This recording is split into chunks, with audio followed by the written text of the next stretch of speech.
And it's like, well, I don't even know. Lay down the line. Very fast. And it wouldn't be cloud. Another edition of the brand new reverse-to-verse line. I'm hoping to show you a Squadron 42 mission, and we're not quite there yet, so we got very close.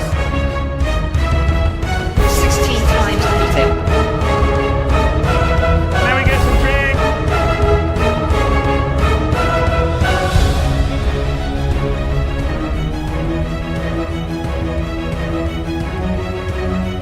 We will not lose the system.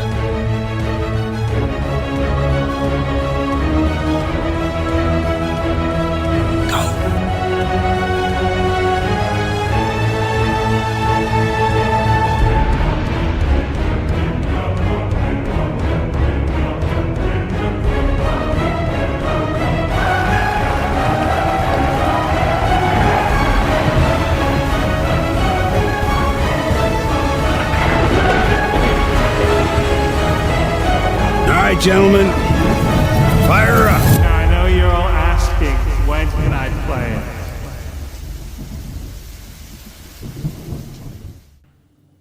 it? Sit back in your seats. This is going to be a hell of a ride.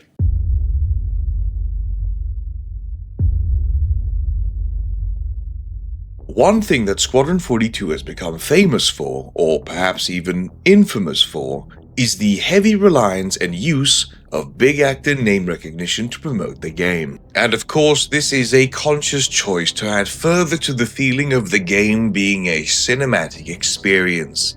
That you as the player are in essence playing a role in a movie. And what do we find in movies? Big name actors, depending on the movie. So in 2015, we'd start being introduced to several of the actors that had signed themselves onto the project. Mark Hamill is of course famous for his roles as Luke Skywalker and his brilliant work as a voice actor, from the Joker to Fire Lord Ozai to Art in Invincible. He had of course worked with Chris Roberts previously on the Wing Commander series and seemed quite enthusiastic about returning to work with Chris. And as far as I was able to discern, it appears that he took this on as a bit of a passion project, which he said in his own words. It's just been as much fun as I imagined it would be. I really had such a great time working on Wing Commander with Chris, and the fond memories remain, but I never in a million years thought that the opportunity would present itself again. And when he asked me to do it, he's so brilliant. I didn't need a script. I immediately said, of course, I can't wait. Of course, your agent says, you didn't tell him that, did you? I mean, play hard to get, for God's sakes. I didn't have to think twice. It was just a no-brainer. This would at the same time also further add faith to the project that it was not just some vaporware, but an actual product that was soon to arrive. And it further cemented the fact that Squadron 42 is the spiritual successor to Wing Commander by having its former main character, in a way, be our mentor. Instead of this time playing Christopher Maverick Blair, he'd now instead be known as Steve Old Man Colton. Gary Oldman on the surface appears to be the biggest and most important name attached to the project, but I'd argue that it's still Mark Hamill. Gary Oldman is of course one of the greatest actors of his time and has been seen across several movies and franchises, big and small. Him signing onto the project of course being fantastic not because of his talent, but also for the marketing boon that he'd bring. Oldman would take on the role as Admiral Ernst Bishop, one of the series' main protagonists. ?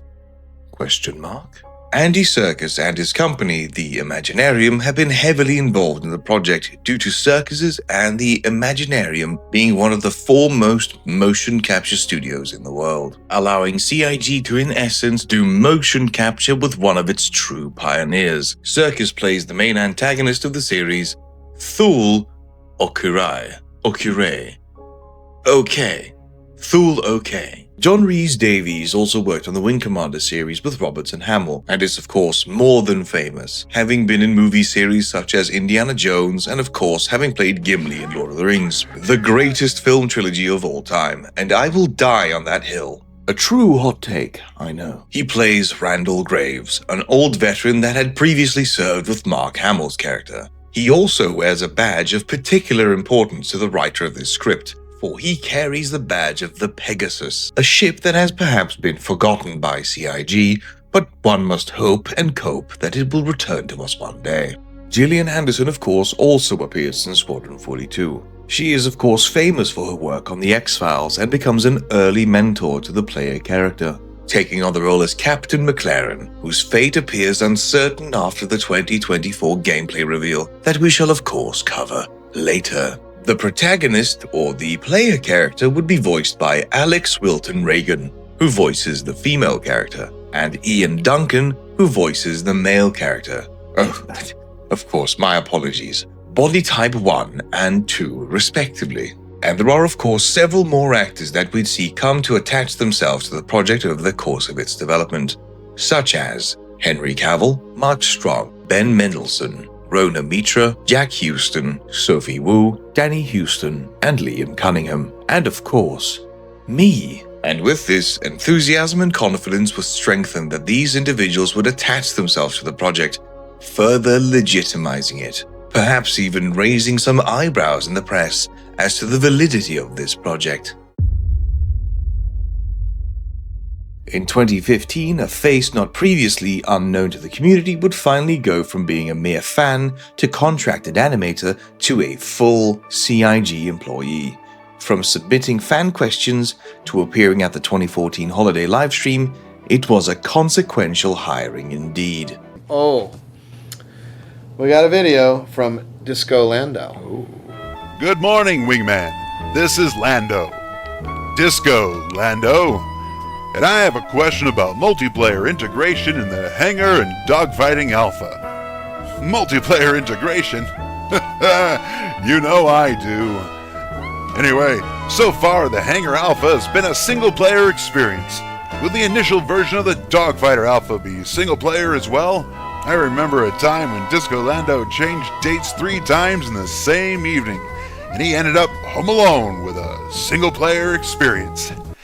I don't even. I know. It's hard to remember what he asks. I think it was about the single player experience. It was the single player, multiplayer. Which comes first, the chicken or the egg, or the multiplayer, or the hangar, or the dogfighting? But man, that guy. Disco Lando is, of course, also known better by the community by his real name, Jared Huckabee. Jared would go on from being a cringe-inducing fan to instead becoming a cringe-inducing community manager. He knows in his heart of hearts that he earned that one. All right, that's cool. Also, everybody's got food. Do I have food here? Oh, somebody's supposed to save me pizza. All right, so we got... Oh, you guys saved me a lot of pizza. Let's see, there's like 3 different kinds of pizza here. What if we just combine them into like a challenger situation here?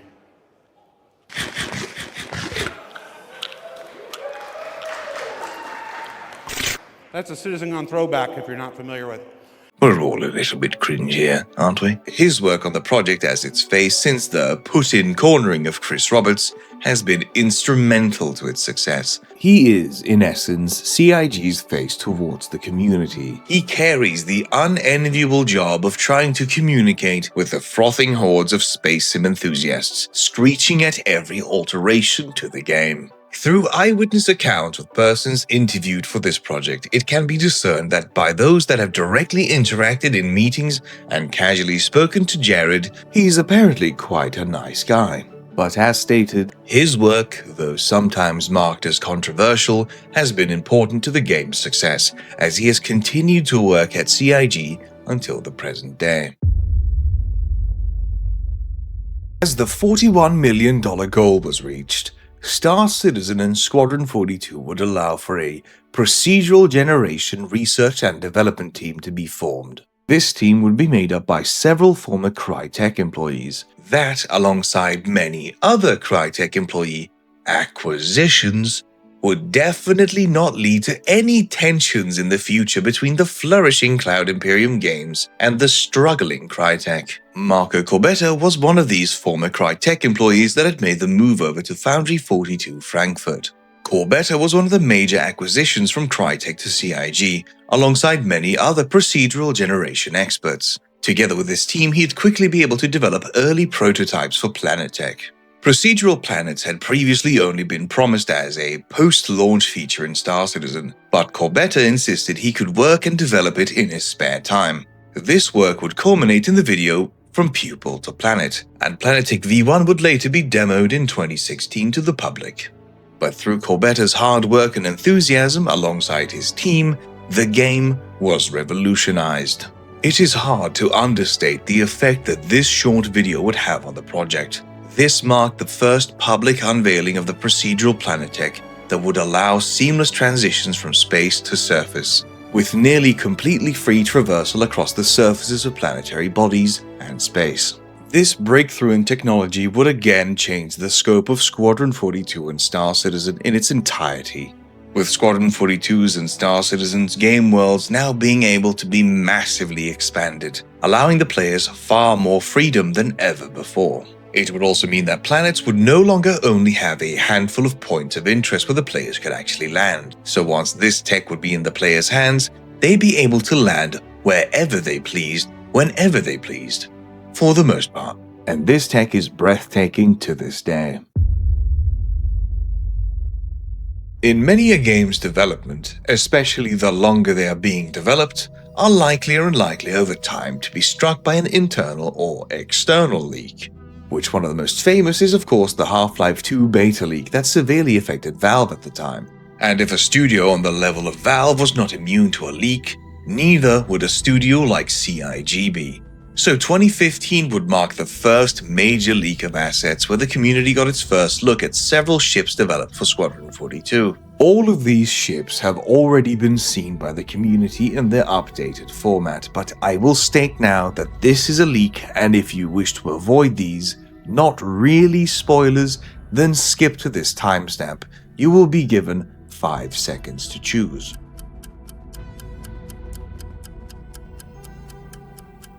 The leak, as previously stated, features plenty of ships from Squadron 42. A lot are, however, the older design language for the Vandal ships, so they are not entirely relevant anymore. A few of the hulls that we can see, like the Idris, the Kingship, and the Bengal Carrier, are of course mostly matching their current appearance. It had also marked the first appearance of the human answer to a Kingship, the Retribution, a massive vessel that is under construction during the course of Squadron. And how much do you think that one will cost, Odin boys? Citizencon in 2015 would feature a second confirmation that the prologue to the game had changed and had been replaced with a massive space battle. They would also double down on showcasing the amount of new talent which had been acquired for Squadron, with the debut of Gary Oldman as Admiral Ernst Bishop.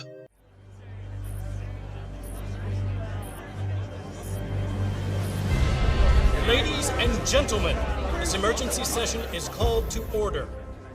Admiral Bishop, you have the floor.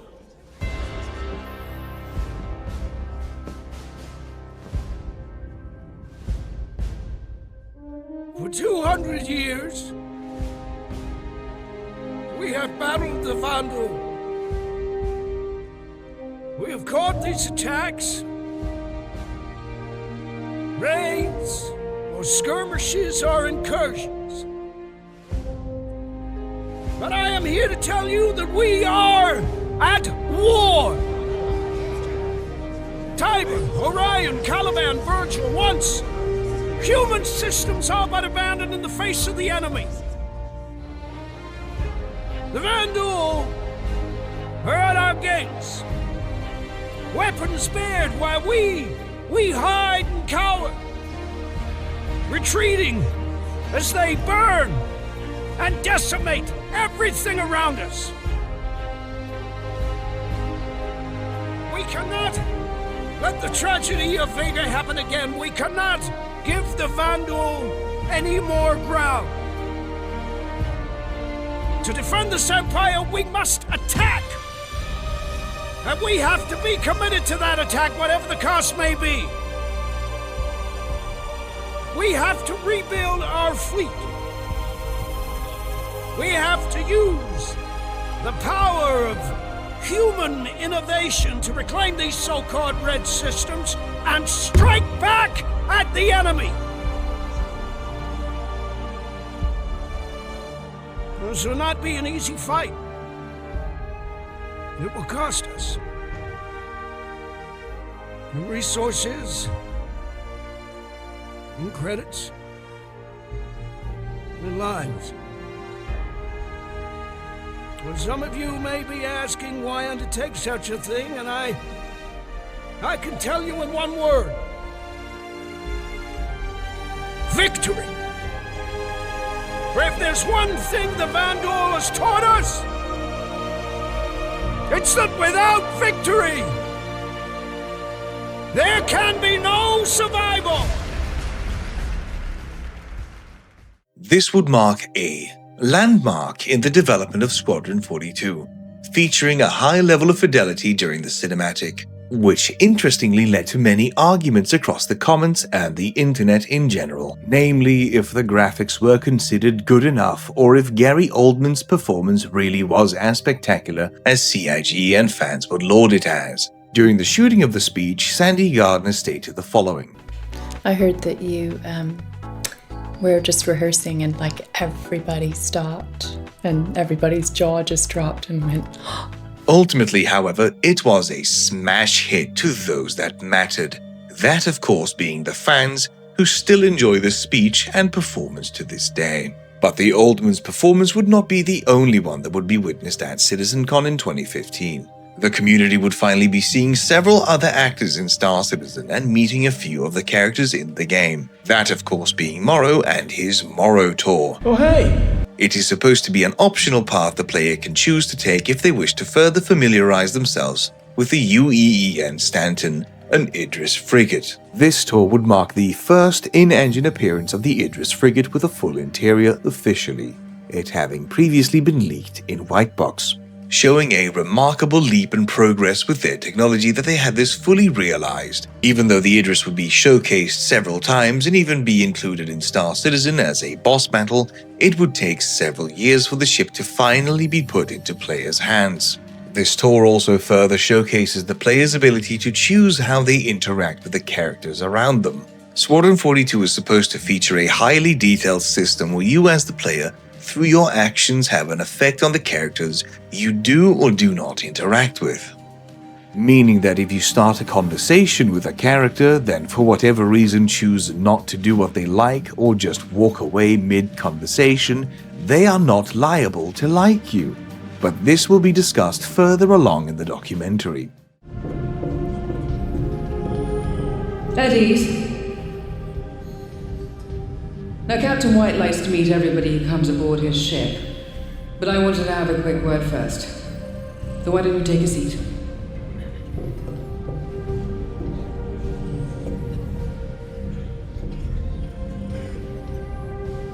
Little history lesson. Sealed in 2872, the Stanton is an Aegeus Idris class frigate. She served with the 351st Battle Group for almost 6 decades, before transferring to the 87th Battle Group 10 years ago. In our last 2 assignments, we've gone from rescue and disaster relief in Ferron to perimeter sweeps along the Jean front. We handle all sorts of theatres, all sorts of situations. Now, some people have got big dreams of thrashing duel out with Bishop and think a post like this isn't worth their time, that this is a joke assignment. So I tell every new transfer this only once.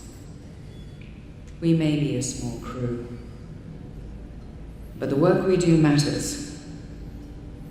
And if you don't respect that, I'll make sure you spend your career scrubbing decks in the darkest corner of the Empire. So, just to talk a little bit about Squadron 42, I would put it up next, just as a standalone project, next to any AAA, big publisher, big budget game. I am 100% confident that it can go toe-to-toe with any of those games and, come out on top.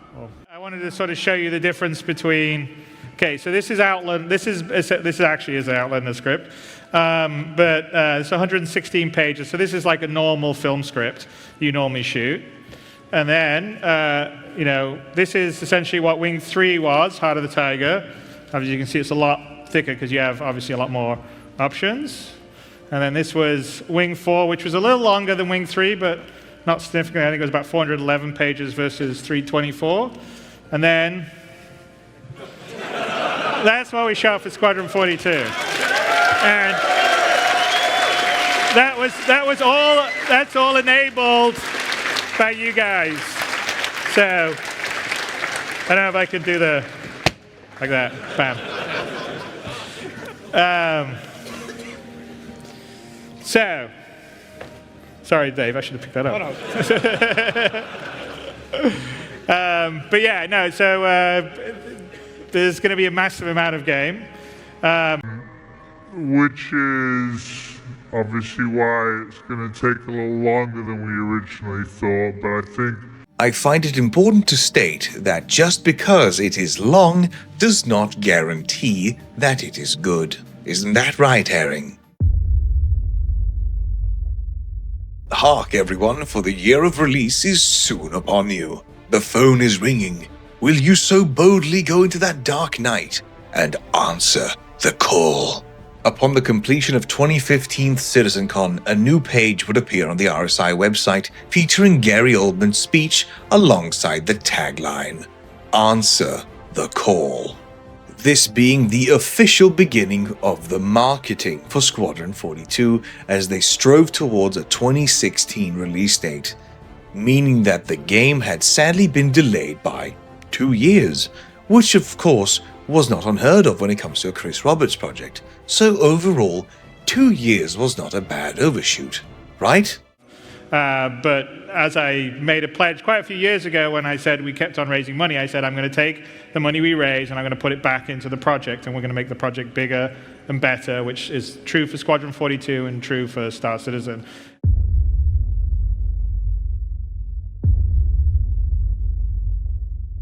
Around the Verse would not only feature impressive visuals, but it would also feature plenty of information and interviews from the developers, writers, and community input. Sometimes it even features some neat sketches. The focus of this documentary/retrospective is of course Squadron 42. But if you want a more in-depth look at how CIG and Star Citizen developed, Around the Verse is an excellent resource that is featured in an entire playlist. Viewer beware, it features some of the worst music known to mankind.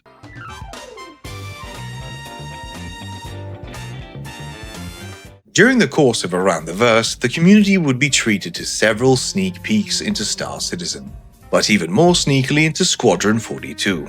The scale and quality of Around the Verse would only increase as Squadron 42 appeared to near completion, with some truly stunning visuals, both according to today's standards and at the time, alongside showcases of the scale of some of the ships that would be featured in the game.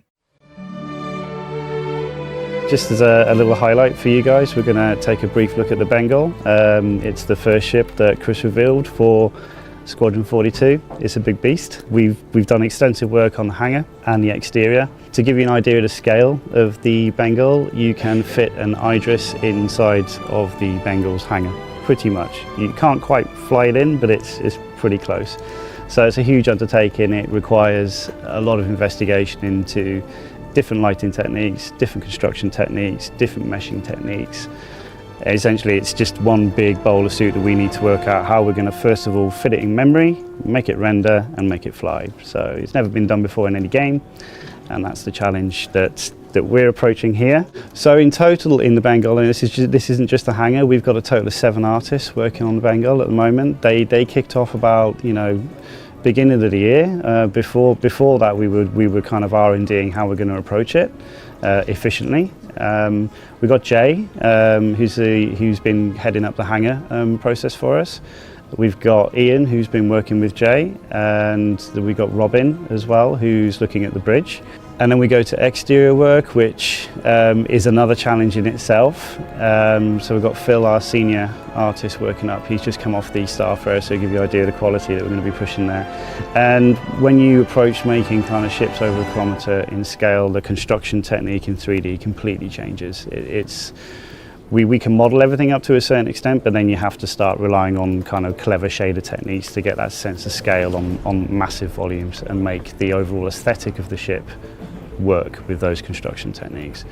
And as you can see from this kind of brief preview of the exterior, it's come along really well. All the guys are up for the challenge. When we started on it, it was just a lot of scratching heads, a lot of, oh my God, what are we going to do? I mean, the exterior alone has like 90 turrets and missile launchers, something along that off the top of my head. There's huge turrets. One of the turrets on the exterior is the size, it's slightly smaller than Idris, basically.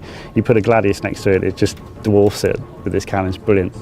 But then we've got all the other kind of components on the exterior, which add up to a significant amount of data to push around at one time. So you have to be very kind of careful how you construct that. When you start to see other ships within the environment and characters walking around in that environment, you get a full sense of scale.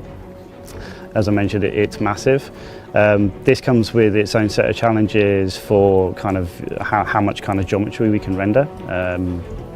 In this case, the scale of probably 3 or 4 battlefield maps and floating it around and everything's functional. And you can walk it around in space.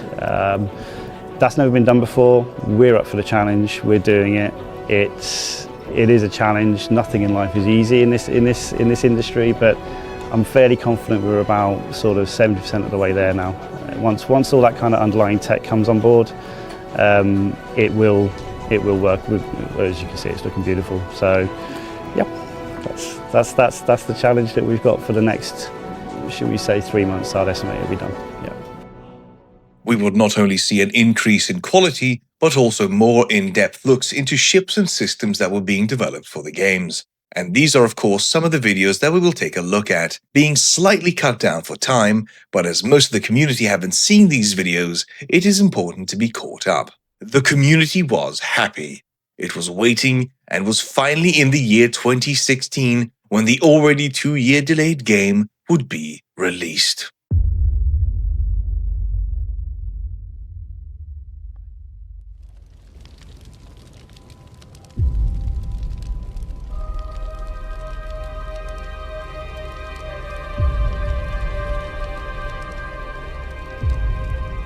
One year ago, our lives were shattered.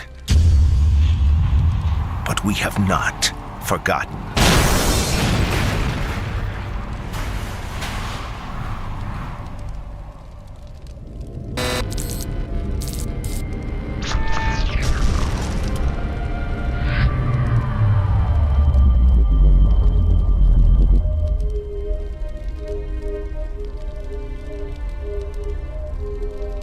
United in the face of the Vandal threat, we have dedicated ourselves to creating the universe we have always wanted. A safe and secure UEE for all.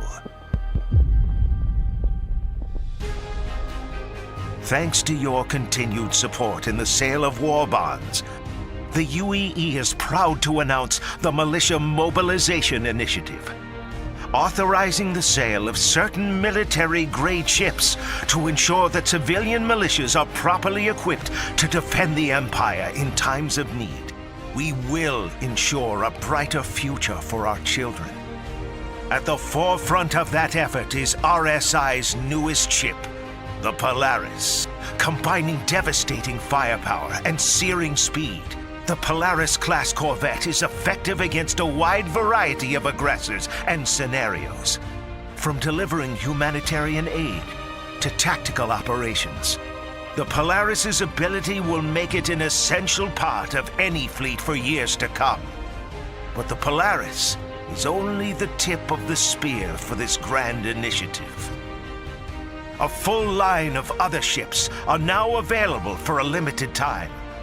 And to support faster mobilization and operational effectiveness, fleet formations are being offered in discounted, pre-designed ship teams. So stand in solidarity with the brave men and women who put their lives on the line and join them in protecting the dream that is the UEE. Answer the call today. But at Citizencon 2016, they would again face the brick wall of disappointment. And we have the Subsumption, which is fully systemic AI, sort of next generation stuff, created by the genius mind of Tony Zurvek, wherever he is. I don't know, he's hiding out somewhere here. And the big AI team behind it, led by Francesco Riccucci and his guys that are implementing most of it, and the designers that are doing it. But it's going to allow for, being, say, on a whatever ship you're serving on, say the Idris or a Bengal, and the crew's going about their day, having schedules, doing lots of different things, fixing things. It's going to be very cool. We are currently taking one of the chapters of the story all the way to what we would consider final shipping quality. The idea would be to flush out all the technical integration and polish issues you would get with that. And that was actually, I gave an interview, 3 weeks ago, probably spoke too soon, and it's saying, we're hoping to show you a Squadron 42 mission, and we're not quite there yet. So we got very close. The team worked really hard, but we don't want to show it until we say, this is what it's going to be like in the final game with all the polish. And for our standpoint, we don't want to show something too early on Squadron 42. We want to show the final stuff. So I know that's a bit of a bummer, but it's important because I think Squadron 42 itself is going to be a fantastic experience. But there is, work in progress. Star Citizen, yes, I think work in progress with Squadron 42. I don't really want to do because I am accused of being a bit of a perfectionist, but it does need to be a great experience. And here, of course, we arrive at the issue of using the weasel words, not quite, and we only have to do this, and it's done. And we have the Subsumption, which is fully systemic AI, sort of next generation stuff, created by the genius mind of Tony Zurvek, wherever he is. I don't know, he's hiding out somewhere here. We have some key things still left. So Subsumption is still the major one that we're doing, just because it's this whole new thing that we're doing, and we need to continue to work on the pathfinding, because it's not just pathfinding like you would in traditionally game. This would of course leave fans frustrated and detractors joyful. In spite of the growing frustration amongst fans and the continued derision from outsiders, the community would only continue to grow thanks to Star Citizen, and they'd remain steeled in their beliefs that the project would succeed. This would naturally contribute to the accusations of a cult-like behavior among Star Citizen and Squadron 42 fans, which was not helped by the constantly ticking up funding meter. News outlets could not wait to post the next X 100 million raised with no end in sight article with no research into the project, only to harvest clicks. Of course, Chris Roberts brought this upon himself by expressing himself as he did, alongside the constantly shifting release windows and dates. Derision and fervor would only increase as time went on, and it would also mark the start of the only 2 years away meme, where Squadron 42 was delayed from 2014 to 2016, and now from 2016 to 2018. Always two there are. No more, no less. To bookend the year, in December of 2016, the community would be treated with an all-new cinematic trailer or revealing of the Driller.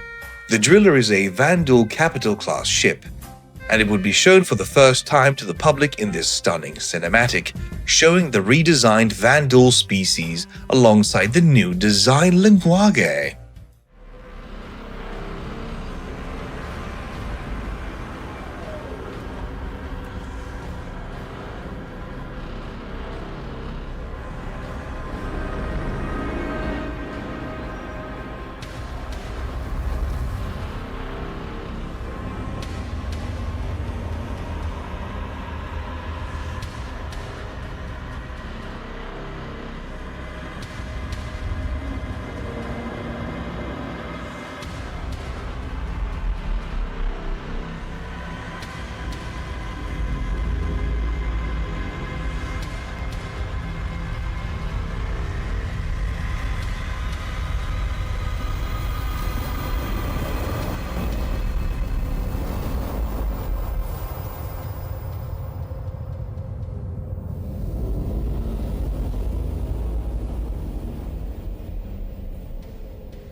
Leadpipe asks, have you as the community team been able to play through a single mission on Squadron 42 yet?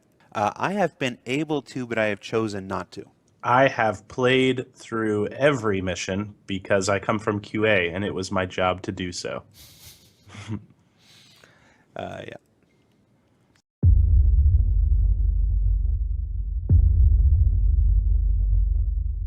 An epic space opera is of course naught without its music.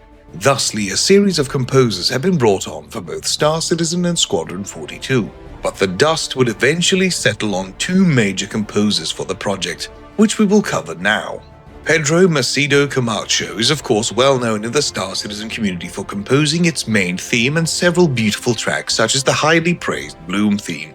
Pedro's main focus does, however, appear to mostly have been with Star Citizen, with of course some overlap with Squadron 42's main composer. Jeff. My name's Jeff. Jeff Sinelli is probably lesser known within the overall community, as he is mainly focused on composing music for Squadron 42.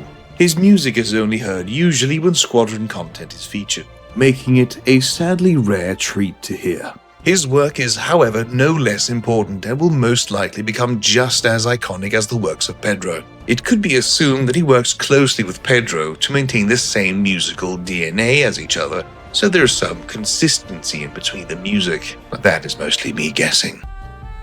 Greetings, citizens. I'm composer Jeff Zanelli. I wrote the music for Squadron 42, and I want to talk to you about something very close to my heart.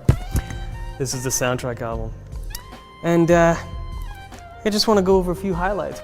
First piece I wrote for Squadron 42 is called Coil Commanders. Actually, my nickname in college. That's where I got that. And I hope you like saxophones.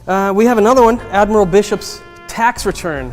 You're not going to believe when you find this part in game what's actually going on in this story. It's there's a lot of money laundering subplots and lots of paperwork and stuff in the game, and so I wanted to make sure there was like a paperwork theme. Another year, another load of Around the Verse episodes.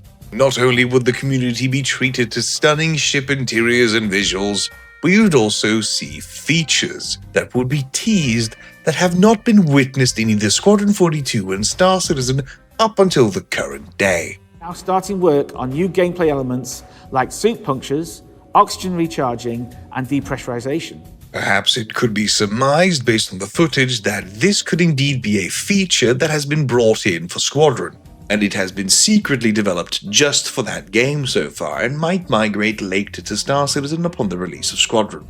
I think that this feature could be something truly amazing in the game that could add so much more to Star Citizen, adding a stress factor that you have to actually think about the kind of equipment you bring into space and what can happen if you get shot. And you probably have to have some sort of space duct tape and all that cool shit. Kind of like what we see in Metro Exodus or the Metro games in general, with having to duct tape our gas masks shut. I love that idea. Anyway, here's the Javelin.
Famously, there'd been no Squadron 42 featured at Citizencon in 2017, and fans would have to wait until the holiday special a few months later in order to get their Squadron fix and update. Forgive me in advance, please. I could not help myself. I had to do this gag again. Hello and welcome to sunny Los Angeles, which is also a lot warmer than Winslow in the UK. And we thought we'd introduce you to some of the team members of working on Squadron 42 that are based here in Los Angeles. So if you head in with me, I will take you inside. Well, not so sunny inside, but just office. We have Chris and Leia, who take the development area. Probably know David Haddock here at Cloud Imperium, and Dave and Will both wrote the Squadron 42 script together over quite a while. Wild lines from Adam. It's a new team he just started about, Cherie from Lawmakers, and she takes care of all our, as well as Star Citizen. But the magic happens, and it springs from the imagination of Dave and Will. Beyond the relentless clapping by Chris Roberts during the holiday special of 2017, the promised vertical slice mission was finally unveiled to the public, both with and without director commentary, showing us a great level of both fidelity, immersion, and detail. According to the developer commentary, they claimed that at least at the time that this was about a third into the game. We'd be introduced to cloth tech, dynamic microwave tech, and most important of all, the community was frothing at the mouth as they could not wait to witness the story arc that Mop Man will go on, to see if they will find the budget to give this man a scrubbing machine, damn it. My god, I cannot wait dynamic mop play when... This is why they tease the Miscoraptor. But of course, more importantly, during the events of the vertical slice, we can also see how the seamless transition from space to planet has worked itself into the game, which shows just how significantly the scope of the game had changed from its original pitch. Subsumption was first mentioned in 2015 during that year's Citizencon, but as it is further along at this stage, it is far better to discuss the feature in 2017 than 2015. From what can be discerned by viewing available footage, it could be deduced that how we speak to individuals on the ships we are stationed on will affect our relationship to them. But at the same time, one could hopefully assume that this system will not have a relationship meter, so the player will instead have to observe how the characters that they have chosen to interact with and form a relationship with respond to the player. Lieutenant, I know you're about to head out, but I've been meaning to ask, how are you finding the Stanton so far? Fine. It's been good, sir. Glad to hear it. Stanton's a good place to start a career. She was my first posting, too. She's a hell of a ship, this one. Kelly said you performed well on your last mission. That's quite an auspicious start. Tell me about yourself. Do you have family? I do. Yes, sir, I do. That's good. Having responsibilities outside the Navy helps ground your thinking inside of it. But be careful. Time is one of those funny things. The older you get, the faster it seems to go. Last time I saw my son, he was getting his equivalency. Next week, he's graduating college. I couldn't tell you where that time went. Point is, I know that you're trying to make a career for yourself. But don't let it get in the way of the rest of your life. That's good advice. You should do the same thing. Sir, have you thought about seeing him? That would be complicated.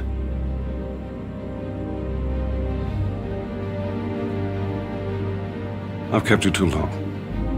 You're dismissed, Lieutenant.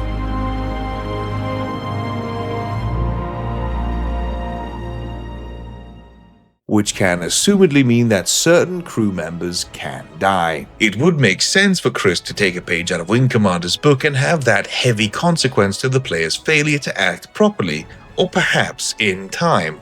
Adding proper risk to gameplay. Consequence and reward. My word. Subsumption also enables the AI to have daily 24-hour schedules with certain objectives that they will try to achieve, all to breathe life into the ships the players serves on. And this is what makes dynamic microwaving come to life. After years of coexisting, sharing tech and talent, the hammer of justice would strike down upon CIG as CryTek filed a lawsuit against Cloud Imperium Games. Why did they do this, you may ask? Well, I will do my best to go through this. CryTek would allege that according to the deal that they had struck when Roberts acquired the engine was that they'd agreed to only produce one game. However, the agreement specifically states that the license entitles CIG to produce Star Citizen and its related space fighter game Squadron 42. Alongside this, the games were also described as together on the first page of the agreement.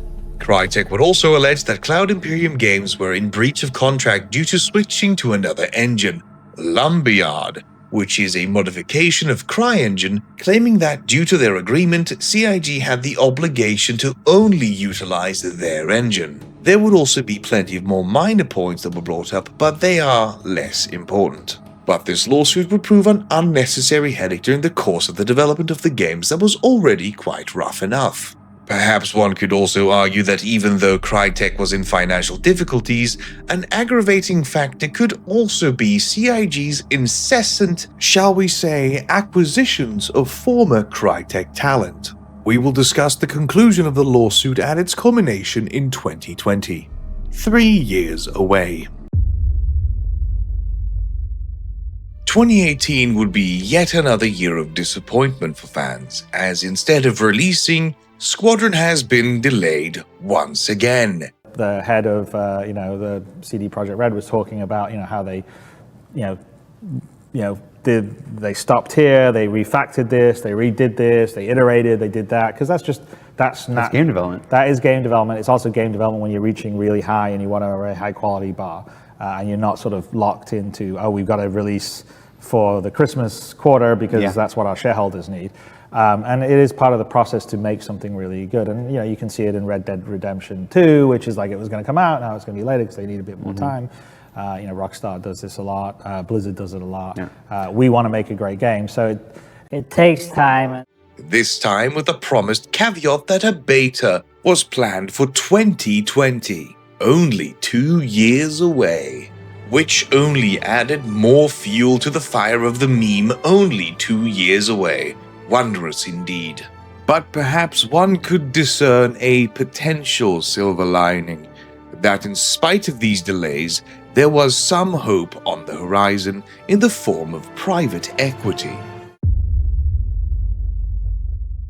In 2018, a remarkable milestone was reached in Cloud Imperium Games history. These funds were supplied by the Calder family via their company Snoot Entertainment. The Calders would invest a total of $46 million into both Cloud Imperium UK and US. The investment was a bit eyebrow-raising for fans due to Chris Roberts' previous comments on publishers, and there was fear that CIG was perhaps in financial struggles or headed towards financial issues. But this was snuffed out by CIG explaining that the money was intended for Squadron 42's marketing budgets. The Calders, mainly the son of the duo, had an understanding for what CIG and Chris Roberts were trying to accomplish, and would not in turn act as a malevolent force in the background. This would seemingly go on to be proven time and time again, as the Calders had the option to make a return on their investment on several occasions, but have refrained from this. So as it stands, this investment does indeed appear to have been quite the boon and feather in CIG's cap. Around the Verse in 2018 featured several more in-depth episodes on both lore, art, and the game itself, and we shall now take a look at a few of these special Around the Verse episodes featuring Squadron 42. Welcome to The Coil featured a deeper look into the Coil, the massive cloud of asteroids, meteorites, and planet rocks and gas that inhabits the Odin system, being an immensely dangerous place for any man, woman, or ship to traverse through. being fraught with physical danger from the rocks and electrical danger from the cloud itself that can fry a ship's systems, or disintegrate it if you fly into a rock. During the episode, we'd be treated to beautiful concept art of the coil alongside a look into the tech behind it and how it works. Sneakily at the same time, they would give us plenty of looks at the updated version of Ark on station from different angles as they were highlighting the cloud.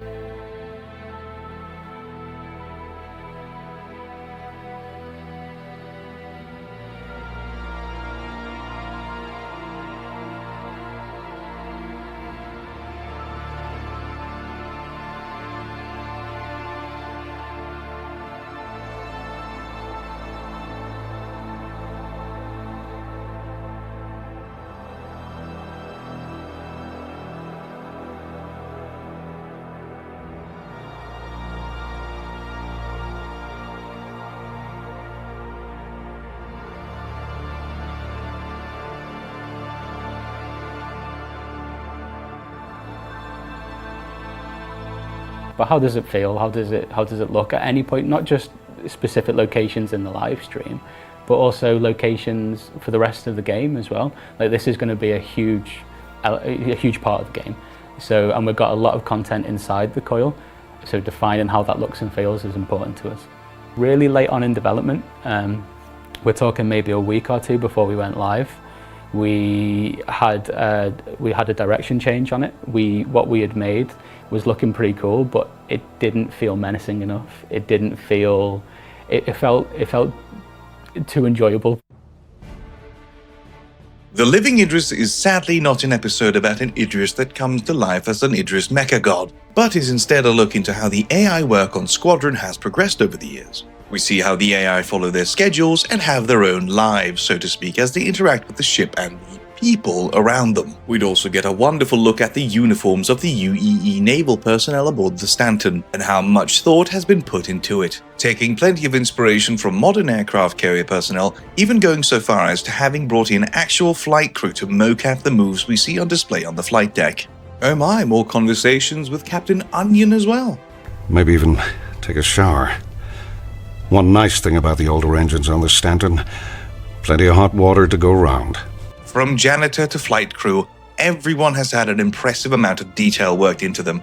And like they say during the vertical slice... Yeah, and actually it even made the captures challenging because of all these AI doing very different things every time. It's not perfectly deterministic, so he's not always at the microwave actually getting himself, something to eat. Dynamic microwave play. I can't wait. Warmed in the microwave.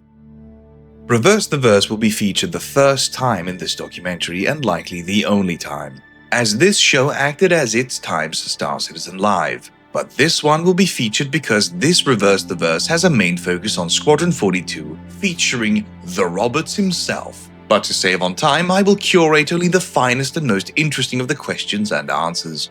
What's up with the F8 Lightning? What's to do with the F8 Lightning, Chris? Well, I don't think anyone's actually read the concierge booklet, so you don't get the F8 Lightning until Squadron's out. Mm-hmm. Our actual idea is there's a few ships that we want to have you play Squadron, and if you get to the point in Squadron that you get to fly them, then you get the badge to be able to get that ship in the persistent universe. What are our thoughts on the perks that can be transferred from completing Squadron 42 into Star Citizen? And we've already talked about the opportunity for an F7A or an F8. Yes, so there's definitely, I've given an example of a couple of things where you do things and you'll sort of earn the badge or the ability in the game, in the PU, to get something that you wouldn't have done without doing that. And that also, there's some, relationships or things that you can do during the story of Squadron that if you do, it will unlock some missions or content, or people that will deal with you or sell you something in the PU. So and we kind of, the idea is the PU sort of is, the Squadron is something that, you did in the past, and the PU is sort of in the present. They're already asking about the next one. What are your plans for future chapters of Squadron 40? We're still working on this one. What are plans for future chapters of Squadron 42 and their tie-in with the persistent universe? Well, I mean, the whole Squadron, is a sort of a it's a trilogy, it's a 3-game arc, will be before the events will be sort of a little bit before where we're setting the PU.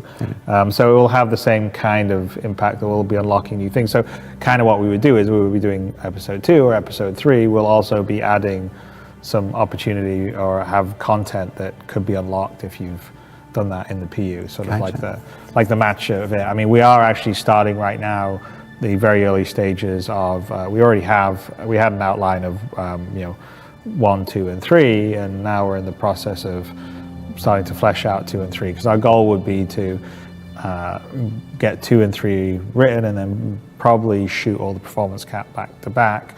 And then once we have episode 1 out and done with all the technology there, 2 and 3 won't necessarily be, as long a process, right? Because we've had to build all this technology that didn't exist before. We really want to push it, and so we've been focusing on building tools. But once the tools are in place, 2 and 3 will. I mean, they're not going to happen in overnight, but they will happen a lot quicker than 1 did. Will the coil be in the PU?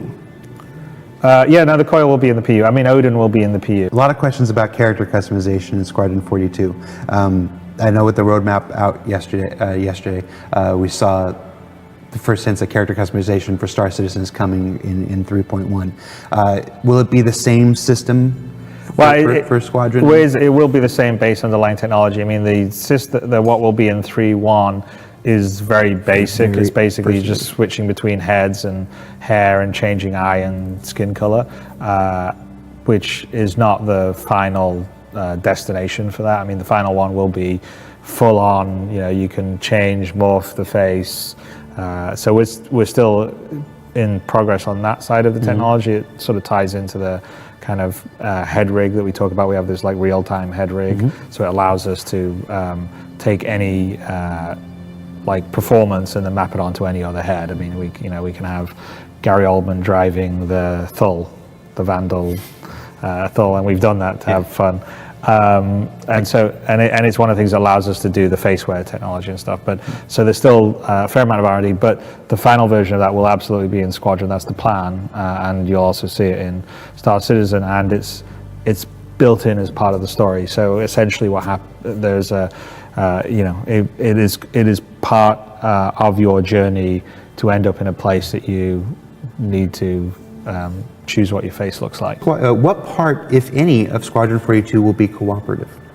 Okay, so yeah, and I know this was an issue from the beginning. Because the Squadron 42 story is as large as it is and has so much performance and is so particularly crafted, we can't do a cooperative story campaign. Will we see any other big name actors in Squadron 42 that are not announced yet? Just say yes or no. Don't. Yes. Okay. Citizencon in 2018 was marked by yet another unforced error by CIG, and thusly a completely avoidable controversy. CIG attempted to monetize this Citizencon's livestream, putting it behind a paywall so only subscribers, paid pass holders, or concierge could watch the show past the keynote speech by Chris Roberts. This, as stated, drummed up a significant controversy within the community until the point where CIG would have to walk back this attempt at monetization and make it free for all. But the show is still not available on YouTube after all these years. Thankfully for this project, however, Citizencon 2018, which is quite difficult to track down mind you, did not feature anything major on Squadron 42. But this would mark another blot in the record of CIG. In spite of a lack of Squadron 42 related content, the visual fidelity of the game would be shown off during Citizencon in 2018 with a cinematic teaser, it being the only major update on Squadron 42 during that Citizencon, showing the updated graphics and the cinematic experience that the game promised. The trailer also showing off new and updated versions of Gillian Anderson and Mark Hamill's character, but they'd continue to be iterated upon throughout the years.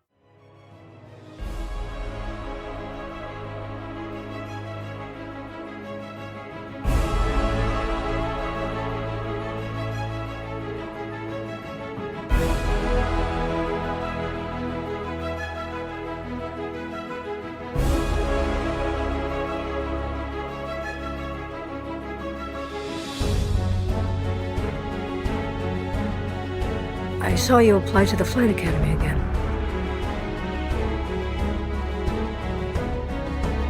I'm your new wingman, sir.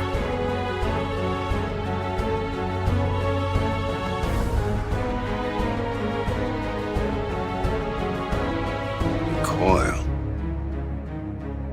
Local scum use it for cover to launch attacks. This is their turf, so move when I'm moving. Keep your eyes open.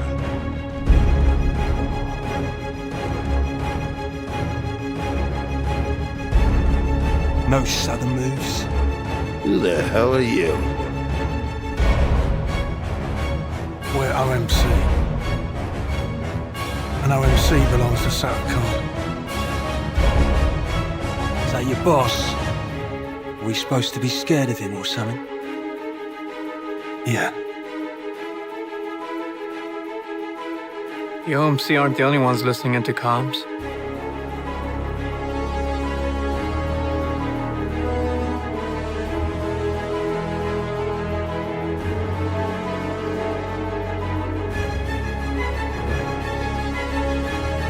All ships, we're under attack by Vandal forces. Repeat, we are under attack.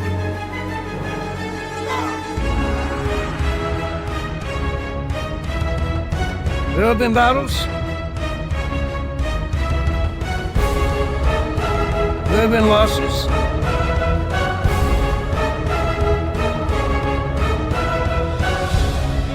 Each and every one of you has proven yourself time and again. We will not lose the system.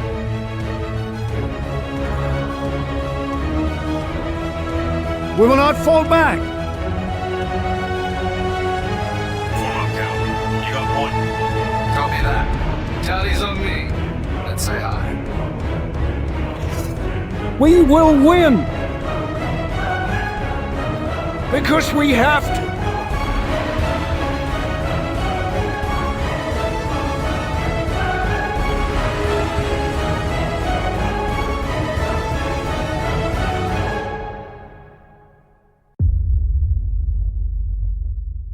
As the development of Star Citizen and Squadron 42 has gone on, and one researches this topic more and more, you will come to find that a lot of information exists online in the form of text.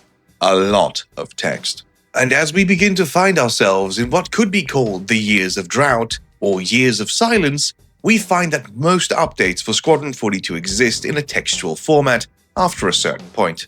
This makes it very difficult due to plenty of the reports simply reiterating the same things, such as, the AI team was indeed working on AI that month. I have refrained from using I for as long as possible, but I am becoming untethered and my rage knows no bounds. For I will not subject myself to those reports again. And thusly, yours truly will not subject himself to read every single monthly report, because I am simply put, not paid enough to do that.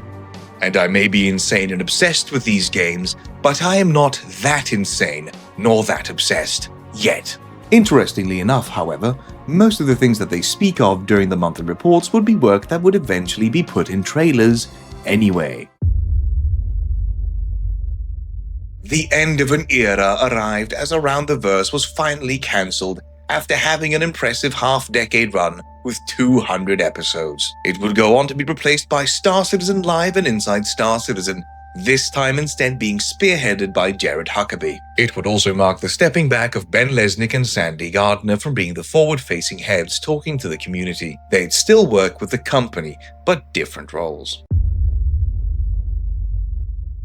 Warning, leak ahead. You have 5 seconds to decide if you wish to take part or skip to this timestamp to avoid it.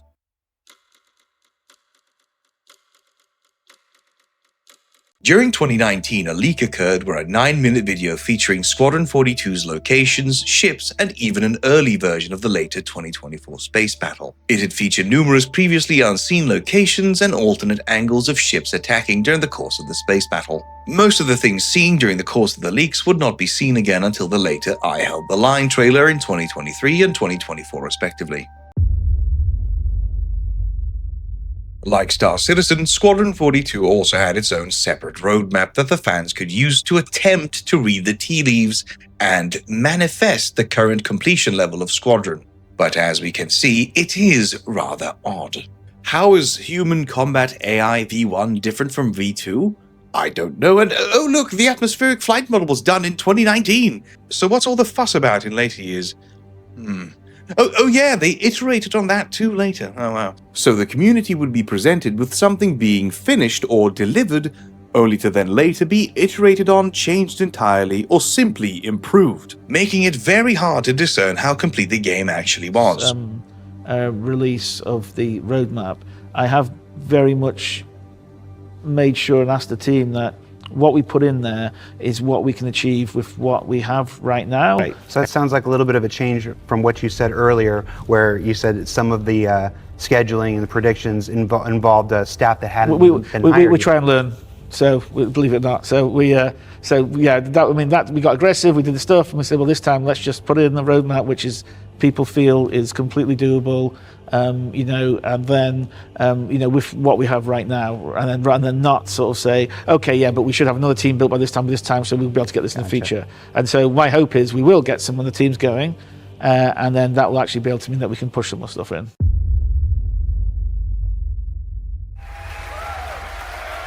Hey, everybody! So welcome to Manchester.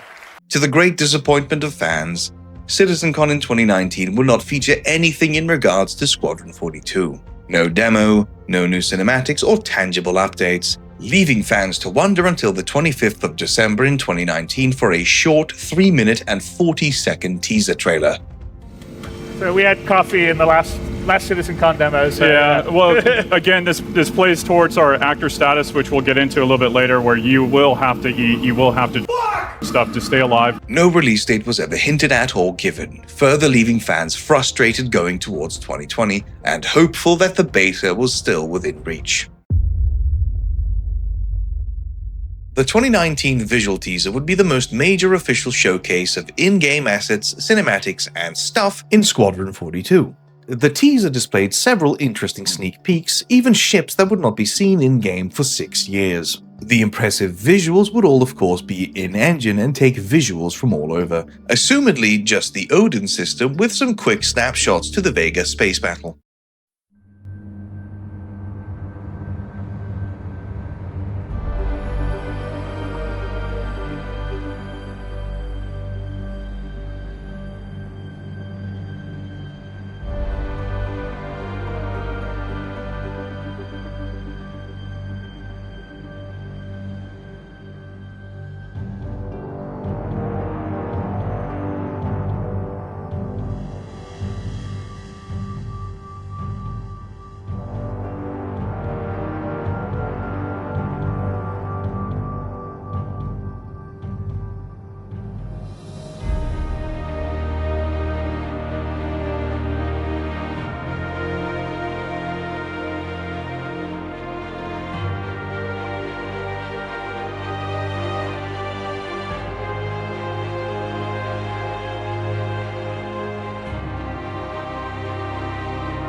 get some drinks, and I'll be there and sign things, and okay. I just know that we're going to do every single thing possible to me.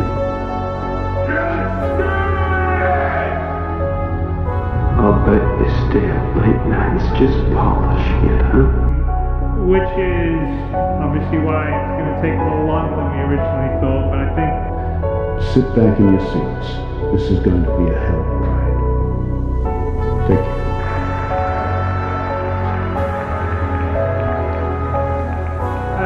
I hope you've enjoyed everything you've seen in these last 2 days.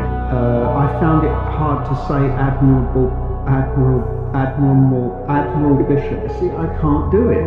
If you asked me when I started this, if you'd be talking to me 14 years later, still not finished, and but everyone, it's growing stronger than ever. And there's more and more people than ever that are playing it and supporting it. I would have probably thought you were crazy. Attention, fleet! This is Admiral... Sorry, I'm not used to acting. Attention, fleet! This is Admiral...